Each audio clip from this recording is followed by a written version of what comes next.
Assalamualaikum warahmatullahi wabarakatuh. Perkenalkan, nama saya Anissa Febianti, NPM 091058041914. Ya, pada video kali ini saya akan menjelaskan tentang teori-teori administrasi. Yang akan dibahas pada video kali ini yang pertama pengertian teori, yang kedua fungsi teori, dan yang ketiga jenis-jenis teori. Baiklah, yang pertama langsung saja kita ke materi yang pertama, yaitu pengertian teori. Secara umum, teori adalah sebuah sistem konsep yang mengindikasikan adanya hubungan di antara konsep-konsep tersebut yang membantu kita memahami sebuah fenomena. Teori adalah sebuah proses mengembangkan ide-ide yang membantu kita menjelaskan bagaimana dan mengapa suatu peristiwa terjadi. Teori merupakan sebuah sistem konsep yang abstrak dan hubungan-hubungan konsep tersebut yang membantu kita untuk memahami sebuah fenomena. Yang kedua, fungsi teori. Teori memiliki fungsi yang sangat penting dalam penelitian, yaitu memberikan kerangka konseptual yang terstruktur dan koheren, sehingga peneliti dapat memahami fenomena yang diteliti dalam perspektif yang benar. Ya, adapun jenis teori berdasarkan metode yang digunakan peneliti. Landasan teori memang mempunyai berbagai macam berdasarkan metode penelitian yang peneliti nantinya gunakan. Memang pada dasarnya penelitian mempunyai beberapa metode berdasarkan topik dalam penelitian yang telah ditentukan. Berikut merupakan penjelasan lengkap tentang jenis landasan teori penelitian berdasarkan metode yang peneliti gunakan. Yang pertama, teori kuantitatif.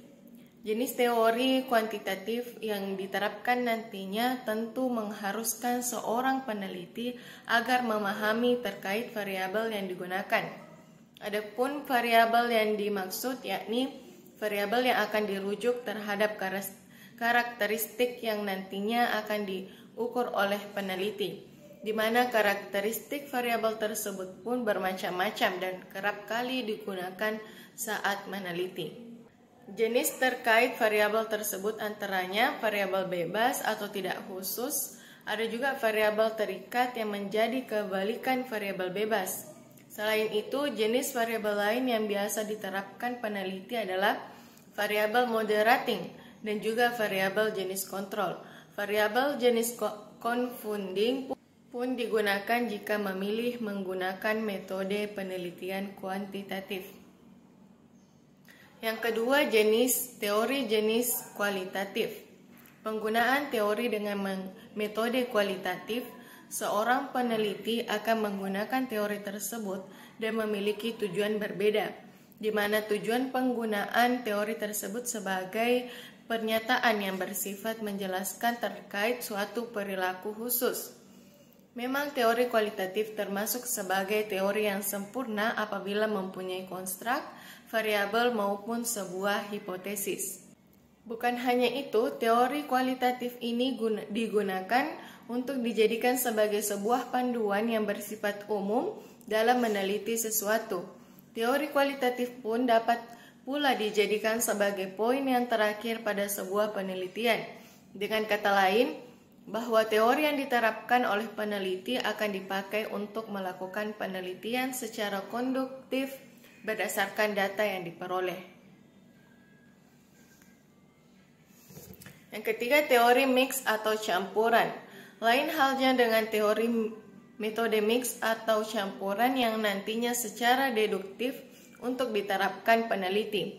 Penerapan ini akan dilaksanakan sebuah pengujian berdasarkan dengan teori dan sudah disusun sebelumnya.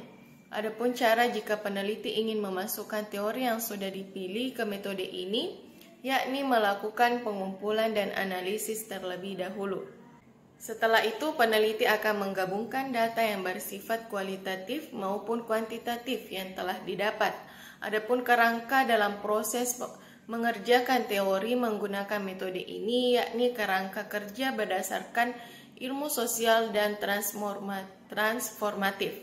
Misalnya peneliti ingin menggunakan kerangka terkait ilmu sosial, maka teori yang digunakan harus sama dengan kerangka tersebut. Baiklah, itulah tadi materi yang dapat saya sampaikan. Kurang dan lebihnya mohon dimaafkan. Semoga bermanfaat. Billahi fisabilil haq fastabiqul khairat. Assalamualaikum warahmatullahi wabarakatuh.